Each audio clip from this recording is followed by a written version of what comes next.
Hello guys and welcome to another status report highlight, and this time we're looking at quarter 1 in review to see where we're at and where we're headed with DayZ. So let's get started with basic vehicles. With the first implementation coming in very early on in quarter 1, iteration followed throughout the rest of the quarter, starting from scratch with the physical simulation. The engine and gameplay programming teams paired with the design team brought the first of our basic vehicles to stable branch, the Praga V3S. Looking forward into quarter 2, further iteration allow us to expand into more vehicles, introducing vehicle inventories, and require vehicle maintenance and components. In addition to the creation of the new physical simulation for DayZ's land-based vehicles moving towards a DayZ-specific field to handling, design and programming work progressed on manual transmission support. From both the technical engine side and player controls and overall system design, this will allow us much greater customization of vehicles, as well as more in-depth and immersive experience than with a traditional push W to go fast vehicle control models. Next up, we're going to take a look at central economy, one of the terms most people are still a bit confused by. The central economy is DayZ's back-end control over the quantity, type, location and region of the item or loot spawning system. Work continued on this throughout the entirety of quarter 1, and the first implementation was seen later in the quarter on experimental branch. Pushing towards the 0.55 release at the end of the quarter, moving into quarter 2, this system is also tied into the server-side persistence, item cleanup, and proper item respawning, and will be iterated upon frequently. As we push this system from experimental branch and onto stable, it will allow us fine control over the in-game economy, and thus how the flow from the coast to the north progresses, as well as allow us to push players more towards alternative food gathering resources such as horticulture, cooking, and hunting. Next up, we're going to talk about the new renderer, one of the longest duration core engine tasks for Infusion.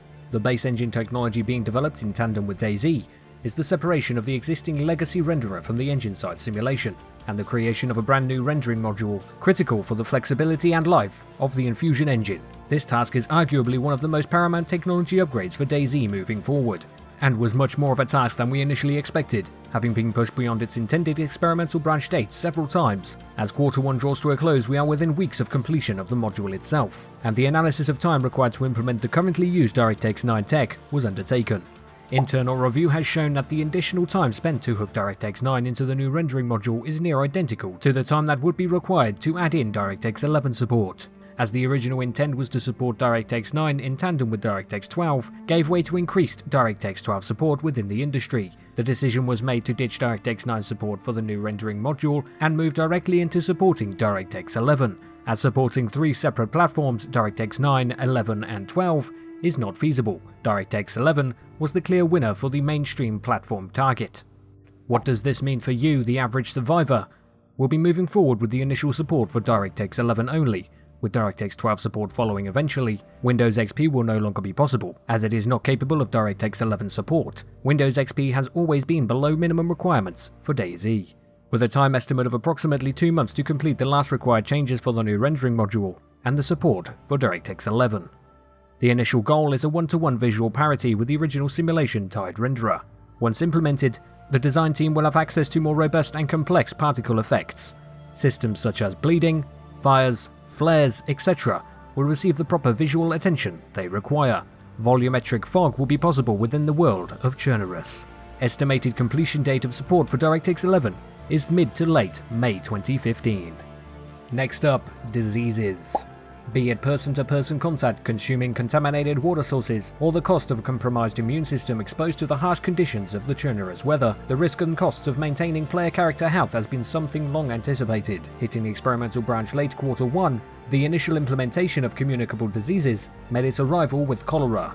As development continues, this initial implementation will of course expand into more complex systems, fully integrating with the medical and health mechanics currently in-game, and expanding into more complex diseases such as influenza, typhoid fever, and many more. Wrapping up quarter 1, stable branch will see the bodies of water across Chernarus carrying a chance of the presence of cholera. Survivor immune systems as well as water purification tablets will be crucial to surviving as you trek across the map. And finally for this highlight, advanced AntiCheat. Working closely with BattleEye over the quarter, the programming and production team has implemented a more proactive BattleEye to DayZ on Steam. In addition to preventing all traditional external forms of cheating, over 4,000 cheaters have been banned from DayZ since the beginning of February. Obviously, this is one of the series of steps in an ongoing battle. No title is without its vulnerabilities, and developing DayZ and its engine platform in the public eye opens us up to a number of security issues. However, The initiatives with BattleEye paired with the upcoming additions of a more robust VAC support look to provide an ever-evolving aggressive stance against cheating in DayZ. For Quarter 2 and beyond, the addition to the steps mentioned above, the gameplay programming team has and will continue to investigate and address legacy vulnerabilities in the engine powering DayZ. Throughout the remainder of DayZ's early access, you will see an ever-evolving movement against any and all cheating. It is core to the gameplay experience of a title as inherently competitive and persistent as DayZ that the users be provided as fair a playing field as possible. And that's all for this quarterly status report highlight for Quarter 1 2015.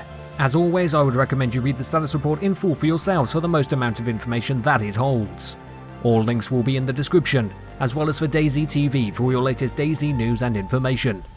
And I'll see you peeps next time.